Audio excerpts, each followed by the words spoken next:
Bismillahirrahmanirrahim. Assalamualaikum warahmatullahi wabarakatuh. Innal hamdalillah wassalatu wassalamu ala Rasulillah wa ala alihi wa sahbihi wa man tabi'ahum bi ihsanin ila yaumiddin.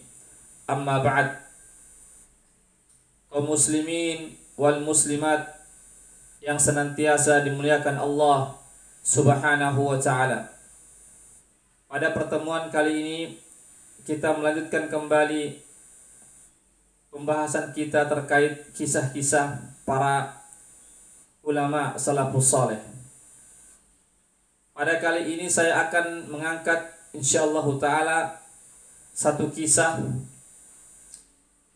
yang disebutkan dalam kitab At-Tawwabin, yaitu kitab tentang orang-orang yang bertobat yang ditulis oleh salah seorang ulama besar yang bernama Ibnu Qudamah rahimahullahu ta'ala yang hidup pada abad ke-7 Hijriah.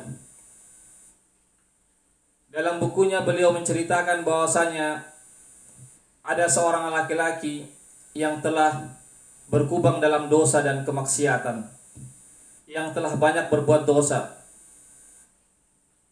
Maka laki-laki ini pun mendatangi seorang ulama besar, ulama salafus saleh yang bernama Ibrahim bin Adham dari kalangan tabi'ut tabi'in. Maka laki-laki ini mengatakan, "Ya Syekh, saya telah banyak berbuat dosa selama ini. Berikanlah nasihat kepada saya. Wejangan kepada saya agar saya bisa meninggalkan dosa-dosa yang saya lakukan selama ini, agar saya tidak terjumus lagi kepada dosa-dosa yang pernah saya lakukan." Maka Ibrahim bin Adham pun mengatakan kepadanya, "Saya akan memberikan 5 wejangan nasihat kepada kamu. Jika engkau bisa melaksanakan kelima nasihat saya ini, maka insya Allah kamu tidak akan terjerumus dalam perbuatan dosa dan kemaksiatan."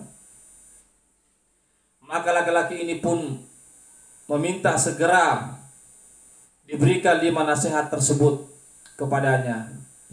Maka Ibrahim bin Adham pun mengatakan, jamaah sekalian, nasihat yang pertama, wahai pemuda, jika engkau ingin berbuat maksiat, ada keinginan berbuat maksiat ataupun dosa, maka janganlah engkau mengkonsumsi atau memakan selain dari rezeki Allah Subhanahu wa ta'ala. Janganlah engkau makan rezeki Allah Subhanahu wa ta'ala yang ada di muka bumi ini. Maka apa kata pemuda tersebut? "Ya Syekh, bagaimana mungkin saya bisa memakan selain rezeki dari Allah? Karena semua makanan-makanan yang ada itu adalah merupakan rezeki pemberian dari Allah Subhanahu wa ta'ala. Tidak mungkin saya mencari rezeki selain dari rezeki Allah Subhanahu wa ta'ala." Maka kata Syekh, "Kalau begitu, apakah pantas engkau memakan rezeki Allah, menikmati rezeki Allah, pemberian Allah di permukaan bumi ini, sedangkan engkau bermaksiat kepada Allah, sedangkan engkau durhaka kepada Allah Subhanahu wa ta'ala? Apa engkau tidak malu dengan Allah Subhanahu wa ta'ala? Engkau memakan rezeki Allah sedangkan engkau masih bergelimang dalam dosa dan kemaksiatan." Maka pemuda ini pun menerima nasihat yang pertama. Kemudian pemuda ini mengatakan, "Oh Syekh, apa nasihat yang kedua?"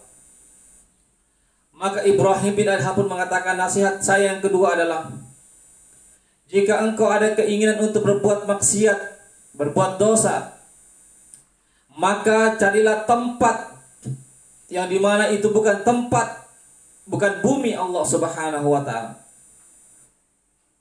Apa kata pemuda itu? "Ya Syekh, tidak mungkin semua tempat yang ada di permukaan bumi adalah milik Allah. Bumi ini adalah milik Allah. Semua tempat Yang ada ini adalah milik Allah Subhanahu wa ta'ala, kepunyaan Allah Subhanahu wa ta'ala. Tidak mungkin saya bisa mencari tempat selain milik Allah Subhanahu wa ta'ala. Apa kata Syekh?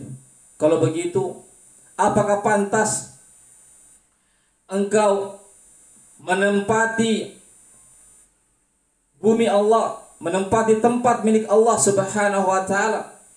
Engkau menikmati nikmat dari Allah, pemberian dari Allah, padahal engkau masih berbuat dosa, padahal engkau masih berkubang dalam perbuatan dosa dan kemaksiatan. Apa engkau tidak malu? Apa engkau tidak sadar?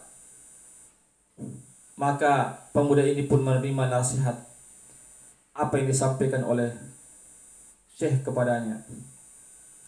Kemudian pemuda ini mengatakan, "Wahai Syekh, apa nasihat yang ketiga?" Maka Ibrahim bin Adham pun mengatakan, "Nasihat saya yang ketiga kepada engkau adalah jika engkau berbuat maksiat, jika engkau ada keinginan untuk berbuat maksiat, maka dan engkau memakan rezeki Allah Subhanahu wa ta'ala, dan engkau masih menikmati rezeki Allah, dan engkau masih menempati bumi Allah, milik Allah, tempat Allah Subhanahu wa ta'ala di permukaan bumi ini, maka tolong engkau cari tempat yang dimana Allah tidak melihat kamu melakukan kemaksiatan.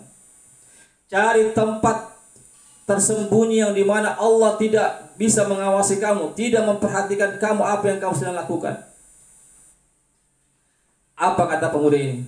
"Ya Syekh, tidak mungkin Allah Subhanahu wa ta'ala tidak mengetahui di mana keberadaan saya, di mana tempat persembunyian saya. Allah pasti mengetahui. Allah Maha melihat. Allah Maha mengetahui apa yang dilakukan hambanya, meskipun hambanya itu bersembunyi di sebuah tempat yang tersembunyi." Apa kata Syekh? Kalau begitu, apakah pantas? Apakah engkau tidak malu? Apakah engkau tidak takut kepada Allah Subhanahu wa ta'ala? Engkau menikmati rezeki dari Allah, menikmati pemberian dari Allah Subhanahu wa ta'ala. Engkau menempati bumi Allah, tempat peninggalan dari Allah Subhanahu wa ta'ala, dan engkau melakukan kemaksiatan di tempat yang tersembunyi, padahal Allah melihat kamu dimanapun kamu berada. Apakah engkau tidak takut? Maka pemuda ini mengatakan, "Benar ya Syekh, saya menerima nasihat engkau." Kemudian pemuda ini mengatakan, "Wahai Syekh, nasihatkanlah kami kepada saya yang keempat." Apa nasihat yang keempat ya Syekh? Apa kata Ibrahim bin Adham? "Nasihat saya yang keempat kepada engkau adalah, jika engkau ingin berbuat maksiat, lalu tiba-tiba datang malaikat maut ingin menjemput nyawamu, ingin mencabut nyawamu, maka sampaikanlah kepada malaikat maut, 'Wahai malaikat maut, undurkan sedikit, saya punya nyawa, saya punya ajal. Saya masih ingin bertobat.' Minta kepada malaikat maut untuk bisa ditangguhkan ajalmu." Apa kata pemuda itu? "Ya Syekh, tidak mungkin. Kalau sudah datang ajalku, tidak mungkin saya mundurkan sedikit pun, tidak mungkin saya majukan sedikit pun.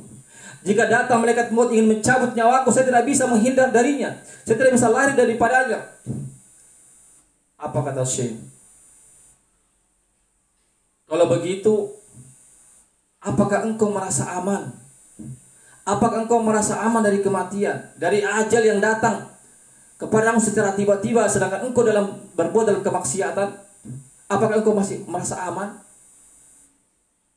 Padahal kematian itu datang tiba-tiba.